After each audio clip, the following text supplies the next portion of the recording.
ವಿಧಾನಸೌಧದಲ್ಲಿ ಪಾಕ್ ಪರ ಘೋಷಣೆ ಕೂಗಿದಂತ ಆರೋಪ ಏನಿತ್ತು, ಮೂವರು ಆರೋಪಿಗಳನ್ನ ಈಗ ಪೊಲೀಸರು ಬಂಧಿಸಿದ್ದಾರೆ.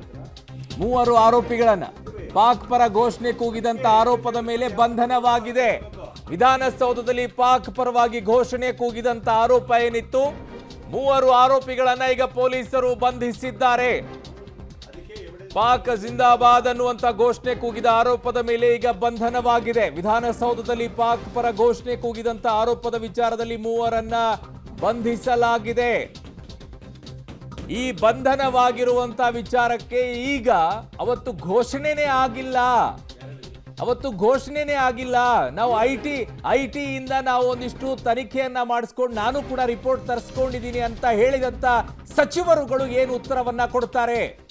ಜವಾಬ್ದಾರಿಯುತವಾಗಿರುವಂತ ಒಬ್ಬ ಸಚಿವರು ತನಿಖೆ ಆಗುವ ಮುನ್ನವೇ ಘೋಷಣೆಯನ್ನ ಮಾಡಿಕೊಂಡು ಕ್ಲಿಯರ್ ಕಟ್ ಆಗಿ ಹೇಳ್ತಾರೆ, ಅಂಥದ್ದಿಲ್ವೇ ಇಲ್ಲ, ಅದರಲ್ಲಿ ನಾಸಿರ್ ಸಾಬ್ ಅನ್ನುವಂಥದ್ದು ಮಾತ್ರ ಇತ್ತು ಅಂತ ಹೇಳಿಕೆಯನ್ನ ಕೊಟ್ರಲ್ಲ. ಇವರೆಲ್ಲ ಯಾವ ಜವಾಬ್ದಾರಿಯುತ ಸ್ಥಾನದಲ್ಲಿ ಕೂತ್ಕೊಳ್ತಾರೆ?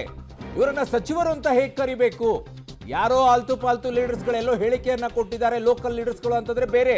ಒಬ್ಬ ಸಚಿವರು ಒಂದಲ್ಲ ಎರಡಲ್ಲ 3-4 ಸಚಿವರು ಇಂತಹ ಹೇಳಿಕೆಯನ್ನ ಕೊಟ್ಟಿದ್ರು. ಅಂಥದ್ದು ಘೋಷಣೆನೇ ಆಗಿಲ್ಲ ಅಂತ ಹೇಳಿ ಸಾರಾಸಗಟಾಗಿ ಹೇಳಿಕೆಗಳನ್ನ ತಳ್ಳಿ ಹಾಕಿದ್ರು. ಆದ್ರೆ ಈಗ ಮೂವರನ್ನ ಬಂಧಿಸಿದ್ದಕ್ಕೆ ಆ ಸಚಿವರುಗಳು ಆ ಸ್ಥಾನದಲ್ಲಿ ಕೂತ್ಕೊಳ್ಳೋಕೆ ಯೋಗ್ಯರಾಗಿರ್ತಾರಾ? That's my simple question.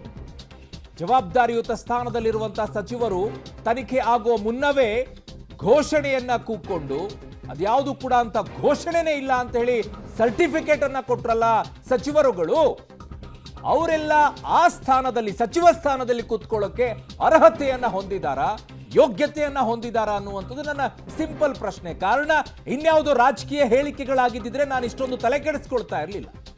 ಒಂದು ದೇಶದಲ್ಲಿ ಕೂತ್ಕೊಂಡು ಇನ್ನೊಂದು ದೇಶದ ಪರವಾಗಿ ಘೋಷಣೆಯನ್ನ ಕೂಗುವಂತವ್ರು, ಅದು ನಮ್ಮ ಶತ್ರು ರಾಷ್ಟ್ರದ ಬಗ್ಗೆ ಘೋಷಣೆ ಕೂಗುವಂತ ವಿಚಾರದಲ್ಲಿ ಸಮರ್ಥನೆಯನ್ನ ಮಾಡ್ಕೊಂಡು ಹೋಗುವಂತ ಸಚಿವರುಗಳಿದಾರಲ್ಲ, it's a shame for a government ಅಂತ ಅನ್ಸುತ್ತೆ ನನಗೆ. It's a shame for a government. ಕಾರಣ ಅದನ್ನ ಮಾನ್ಯ ಮುಖ್ಯಮಂತ್ರಿಗಳು ಹೇಳಬೇಕಾಗಿತ್ತು. ಬಾಯಿ ಮುಚ್ಕೊಂಡಿರಿ, ಯಾರು ಸಚಿವರು ಮಾತನಾಡಬೇಡಿ ಅಂತ ಹೇಳಿ. ಮಾನ್ಯ ಮುಖ್ಯಮಂತ್ರಿಗಳು ಕೂಡ ವಿಚಾರದಲ್ಲಿ ಹೇಳಿಲ್ಲ. ಅನೇಕ ಹೇಳಿಕೆಗಳನ್ನ ಕೊಡ್ತಾ ಹೋದ್ರು. ಒಂದಾದ ನಂತರ ಒಬ್ಬ ಸಚಿವರುಗಳು ಹೇಳಿಕೆಯನ್ನ ಕೊಟ್ಕೊಂಡು ಹೋದ್ರು. ಅಂಥದ್ದೇನು ಇಲ್ಲ ಅಂತ ಹೇಳಿ ಪದೇ ನಾವು ಕೂಡ ಹೇಳ್ತಾ ಇದ್ವಿ, ಡೋಂಟ್ ಡಿಫೆಂಡ್ ಅಂತ ಹೇಳಿ. ಸೊ ಪಾಕ್ ಪರ ಘೋಷಣೆ ಕೂಗಿದಂತ ಕಿಡಿಗೇಡಿಗಳನ್ನ ಈಗ ಅರೆಸ್ಟ್ ಮಾಡಿದ್ದಾರೆ. ವಿಧಾನಸೌಧದಲ್ಲಿ ಪಾಕ್ ಜಿಂದಾಬಾದ್ ಘೋಷಣೆ ಆರೋಪ ಏನಿದೆ, ಮೂವರು ಆರೋಪಿಗಳನ್ನ ಈಗ ಪೊಲೀಸರು ಬಂಧಿಸಿದ್ದಾರೆ. ಸೊ ಪಾಕ್ ಪರ ಘೋಷಣೆ ಕೂಗಿದಂತ ಆರೋಪದ ಮೇಲೆ ಈಗ ಬಂಧನವಾಗಿದೆ. ಪಾಕ್ ಪರವಾಗಿರುವಂತಹ ಘೋಷಣೆಯನ್ನ ಕೂಗಿದಂತವರನ್ನ ಸಮರ್ಥನೆಯನ್ನ ಮಾಡಿಕೊಂಡಿರುವಂತಹ ಸಚಿವರ ಬಗ್ಗೆ ಈಗ ಏನ್ ಮಾಡ್ತಾರೆ ಅನ್ನೋದು ನನ್ನ ಸಿಂಪಲ್ ಆಗಿರುವಂತಹ ಪ್ರಶ್ನೆ. ಅವನು ಹೋಗೋ ಅಂತ ಹೇಳಿದಂತ ಆ ರಾಜ್ಯಸಭೆಯ ಸದಸ್ಯರಿಗೆ ಏನ್ ಹೇಳ್ತಾರೆ ಈ ಸರ್ಕಾರ ಅನ್ನೋದು ನನ್ನ ಸಿಂಪಲ್ ಪ್ರಶ್ನೆ. ಆ ಘೋಷಣೆ ಕೂಗಿದಾಗಲೂ ಕೂಡ ಅದೇ ಜಾಗದಲ್ಲಿದ್ದಂತ ಆ ರಾಜ್ಯಸಭೆಯ ಸದಸ್ಯರಿಗೆ ಯಾವ ನೈತಿಕತೆ ಇದೆ ಈ ದೇಶದ ವಿಚಾರದಲ್ಲಿ, ಈ ಸಂವಿಧಾನದ ವಿಚಾರದಲ್ಲಿ ಓತನ್ನ ತೆಗೆದುಕೊಂಡು ಆ ಪೊಸಿಷನ್ ಅಲ್ಲಿ ಕೂತ್ಕೊಳ್ಳೋಕೆ? That's my simple question. ವಿಧಾನಸೌಧದಲ್ಲಿ ಘೋಷಣೆ ಆದಾಗಲೂ ಕೂಡ ಸಮರ್ಥನೆಯನ್ನ ಮಾಡ್ಕೊಳ್ಬೇಕಾದ್ರೆ ಶೇಮ್ ಅಂತ ಅನಿಸ್ತು ನನಗೆ. ಅಂಥದ್ದು ಆಗೇ ಇಲ್ಲ ಅಂತ ಹೇಳಿ ಆಯ್ತು, ಅಂಥವ್ರು ಯಾರೇ ಇದ್ರು ಒಂದು ಒಳಗಡೆಗೆ ಹಾಕ್ತೀವಿ ಅನ್ನುವಂಥ ಗಟ್ಸ್ ಅನ್ನ ಒಬ್ಬರು ತೋರಿಸ್ತಿಲ್ಲ. ಆದ್ರೆ ಮುಖ್ಯಮಂತ್ರಿಗಳು ಫ್ರಮ್ ದ ಬಿಗಿನಿಂಗ್ ಮಾನ್ಯ ಮುಖ್ಯಮಂತ್ರಿಗಳನ್ನ ವಿಚಾರದಲ್ಲಿ ಶ್ಲಾಘನೆಯನ್ನ, ಒಂದು ನಿಮಿಷ ಇರಿ ಸರ್, ನಾನು ಹೇಳ್ತಾ ಇದ್ದೀನಿ, ನ್ಯೂಸ್ ಒಂದು ನಿಮಿಷ ಇರಿ. ಮಾನ್ಯ ಮುಖ್ಯಮಂತ್ರಿಗಳು ಫ್ರಮ್ ದ ಬಿಗಿನಿಂಗ್ ಹೇಳ್ತಾ ಇದ್ದಿದ್ದು ಒಂದೇ, ಅಂಥವ್ರು ಯಾರೇ ಇದ್ರು ನಾವು ಒದ್ದು ಒಳಗಡೆಗೆ ಹಾಕ್ತೀವಿ ಅಂತ. ದಟ್ಸ್ ಎ ಫೇರ್ ಮಾನ್ಯ ಮುಖ್ಯಮಂತ್ರಿಗಳದ್ದು. ಆದರೆ ಸಚಿವರುಗಳು ಅಲ್ಲಲ್ಲಿ ನಿಂತ್ಕೊಂಡು ಹೇಳಿಕೆಯನ್ನ ಕೊಡ್ತಾ ಇದ್ರಲ್ಲ, ಆ ಶೇಮ್ ಅಂತ ಅನಿಸುತ್ತೆ ಆ ಸಚಿವರುಗಳ ಬಗ್ಗೆ. ಬಿಗಿನಿಂಗ್ ಇಂದನೂ ಮುಖ್ಯಮಂತ್ರಿಗಳು ಒಂದೇ ಒಂದು ಸ್ಟ್ಯಾಂಡ್ ತೆಗೆದುಕೊಂಡಿದ್ದು, FSL ವರದಿ ಬರಲಿ, ಅಂಥವ್ರು ಯಾರೇ ಇದ್ರು ಒದ್ದು ಒಳಗಡೆಗೆ ಹಾಕ್ತೀವಿ ಅನ್ನುವಂಥ ಸ್ಟ್ಯಾಂಡ್ ಅನ್ನ ಮುಖ್ಯಮಂತ್ರಿಗಳು ತಗೊಂಡು we appreciate that statement. But ಸಚಿವರುಗಳ ವಿಚಾರದಲ್ಲಿ ಅಶೇಮ್ ಅಂತ ಅನಿಸುತ್ತೆ.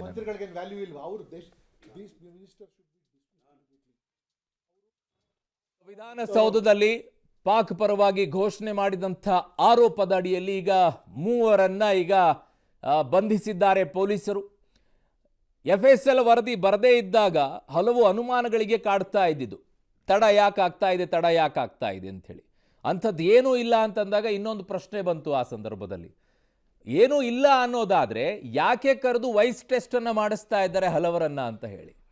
ದಟ್ ಮೀನ್ಸ್ ವಾಯ್ಸ್ ಟೆಸ್ಟ್ ಮಾಡಿಸ್ಬೇಕು ಅಂತಂದರೆ ಅಂಥ ಘೋಷಣೆ ಆದಾಗಲೇ ಅವರ ವಾಯ್ಸ್ ಅದಕ್ಕೆ ಮ್ಯಾಚ್ ಆಗ್ತಾ ಇದೆಯಲ್ಲನೋ ಚೆಕ್ಕಿಂಗನ್ನು ಮಾಡೋಕ್ಕೆ ಶುರು ಮಾಡಿದರು FSLನಲ್ಲಿ.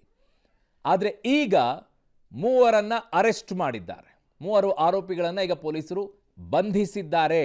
ವಿಚಾರಣೆಯಲ್ಲ, ಬಂಧಿಸಿದ್ದಾರೆ.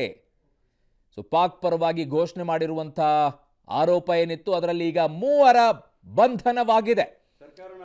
ಸೊ ಈ ವಿಚಾರದಲ್ಲಿ ಈಗ FSLನವರು ಕೊಟ್ಟಂಥ ವರದಿ ದೃಢ ಆಗ್ತಾ ಇದೆ ಅಂದಂಗಾಯ್ತು. 3 ಬಂಧಿಸ್ತಾ ಇದ್ದಾರೆ ಅಂತಂದ್ರೆ FSL ರಿಪೋರ್ಟ್ನಲ್ಲಿ ಪಾಕ್ ಪರವಾಗಿ ಘೋಷಣೆ ಕೂಗಿರುವಂಥದ್ದು ಖಚಿತವಾಗಿದೆ ಅನ್ನುವಂಥದ್ದನ್ನ ಸ್ಪಷ್ಟಪಡಿಸ್ತಾ ಇದೆ ಇದು. ಅದರಲ್ಲಿ FSL ಅಲ್ಲಿ ಇಲ್ವೇ ಇಲ್ಲ ಅನ್ನೋದಾಗಿದ್ದರೆ ಬಂಧಿಸುವಂಥ ಪ್ರಶ್ನೆನೇ ಬರ್ತಾ ಇರಲಿಲ್ಲ.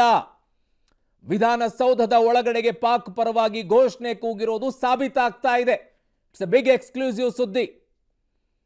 ವಿಧಾನಸೌಧದಲ್ಲಿ ಪಾಕ್ ಪರವಾಗಿ ಘೋಷಣೆ ಕೂಗಿರೋದು ಫೈನಲಿ ಸಾಬೀತಾಗ್ತಾ ಇದೆ. ಈ ಮೂಲಕವಾಗಿ 3 ಬಂಧಿಸೋ ಮೂಲಕವಾಗಿ ಯಾರೆಲ್ಲ ಈಗ ಅದ್ರ ಬಗ್ಗೆ ಸಮರ್ಥನೆಯನ್ನ ಮಾಡ್ಕೊಂಡಿದ್ರು ಅವರೆಲ್ಲ ಉತ್ತರವನ್ನ ಈಗ ಕೊಡಲೇಬೇಕಾಗತ್ತೆ. ಪಾಕ್ ಪರವಾಗಿ ಘೋಷಣೆಯನ್ನ ಕಂಡಲ್ಲೆಲ್ಲ ಘೋಷಣೆಗಳನ್ನ ಕೂಗ್ತಾ ಇದ್ರು. JNU ಅಲ್ಲಾಯ್ತು, CAA ಪ್ರೊಟೆಸ್ಟ್ಗಳೆಲ್ಲಾಯ್ತು, ಅಲ್ಲಲ್ಲಿ ಕೆಲವು ಪ್ರೊಟೆಸ್ಟ್ಗಳಲ್ಲಿ ಇವೆಲ್ಲ ಹೇಳಿಕೆಗಳು ಘೋಷಣೆಗಳು ಬರ್ತಾ ಇತ್ತು. ಆದರೆ ವಿಧಾನಸೌಧದ ಒಳಗೂ ಕೂಡ ಘೋಷಣೆ ಬಂತಲ್ಲ, ಒಂಥರ ಬೇಸರ ಆಗೋಯ್ತು.